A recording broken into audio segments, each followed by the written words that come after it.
সাল 2022। 28তম কলকাতা চলচ্চিত্র উৎসবে হাজির হয়েছিলেন অরিজিৎ সিং। মুখ্যমন্ত্রী মমতা বন্দ্যোপাধ্যায় তাকে অনুরোধ জানিয়েছিলেন একটি গান গাওয়ার জন্য। মুখ্যমন্ত্রীর অনুরোধের পর অরিজিৎ বলেন, একটা গান গেয়ে দিই, তাহলে ল্যাটা চুকে যাবে। এরপরেই বোঝে না সে বোঝে না ছবির টাইটেল ট্র্যাকটি গাইতে শোনা যায় তাঁকে। তারপরেই রং দে তু মোহে গেরুয়া গানটি তিনি শোনান। এর ঠিক কয়েক মাস পরেই 2023 সালের 14ই ফেব্রুয়ারি অরিজিৎ সিংয়ের ইকো পার্কের কনসার্ট বাতিল করার অভিযোগ ওঠে তৃণমূলের প্রশাসনের বিরুদ্ধে।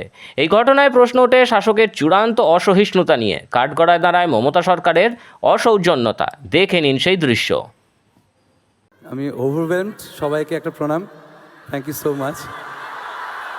একটা গান গেয়ে দিই, তাহলে ল্যাটা চুকে যাবে। বোঝে না সে বোঝে না।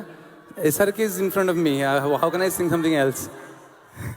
So I'll quickly sing 2 lines.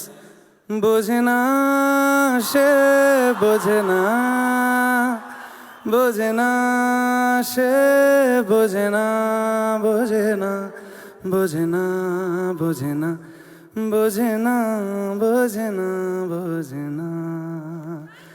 रंग दे तू मोहे गेरुआ।